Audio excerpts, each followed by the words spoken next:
reporter Sherman DeSell, who's in Atascocita, giving us another update. Sherman. Asking what should they expect weather-wise tomorrow? Yeah, so here in Houston, yeah, it's that heat advisory. I did that at the very beginning.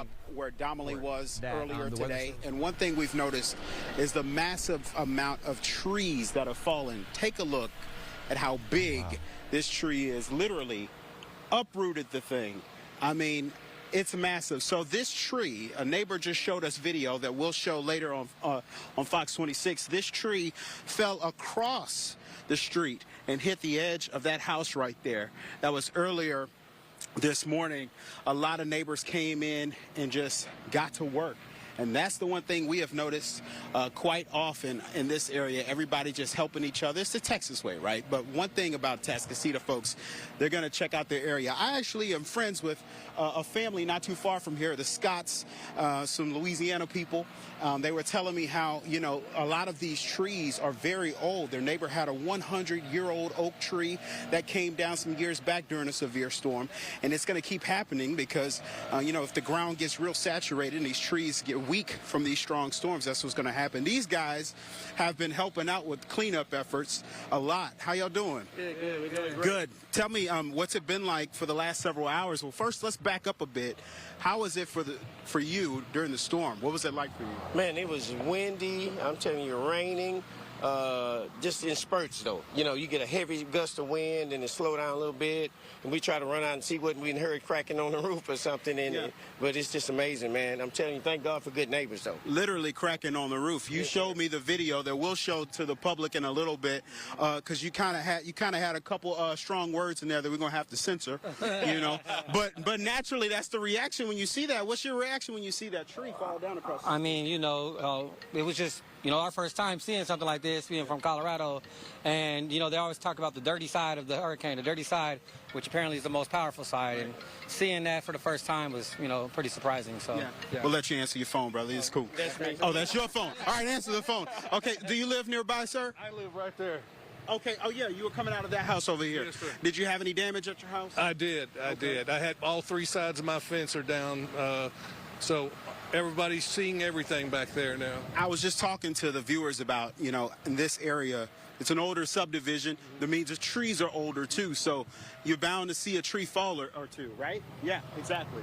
Yeah. Hey, you seen it live, didn't you? Yes, I did. He was trying to warn me. I was out in front watching what was going on, and all of a sudden I hear a snap, and I look over, and their kids are up in the front bedroom watching me. Oh, man. And I just told them, I just laid my hand down because I saw the tree gone. Yeah. And Well, across the street. yeah.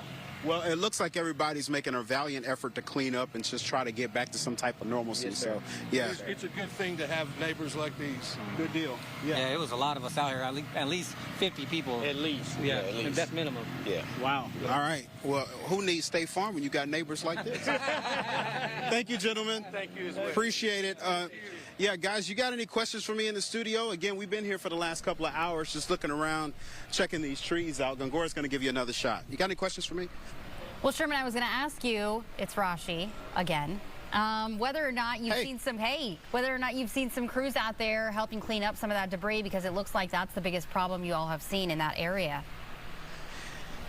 The crews that I've seen in this area are all neighbors. I haven't seen a lot of quote-unquote official crews or tree removal services. I've just been seeing a lot of neighbors grabbing their saws, you know, getting their trucks, their rakes, and just cleaning up. That's the other side of that tree, by the way. So we've been seeing a lot of neighbors just being very proactive, but we haven't seen a lot of crews in the last couple of hours that we have been here. It doesn't mean that they're here. We did, however, see a CenterPoint Energy truck a few blocks away from here about 15 minutes ago. So recovery efforts are happening. And I know we checked in with you earlier. We also saw some down power lines. Any power lines down in that area or the general vicinity? Yes, there are some down power lines in the area. We were not too far from here earlier where people were passing up some down power lines, and residents were calling CenterPoint saying, hey, these power lines are down. And you know the reply that they got?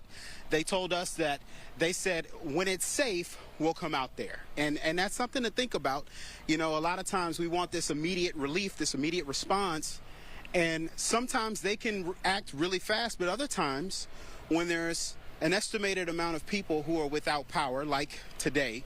And when there is severe damage and when the weather is still passing through the area, it's not safe for a lot of these guys to be out here making cleanup efforts. So in the meantime, people are just being proactive, blocking the roads themselves with their cars, telling people to turn around. So that's what we've been seeing, Anthony. All right, that's something you did for some folks too there. All right, Sherman, thank you so much for that live report.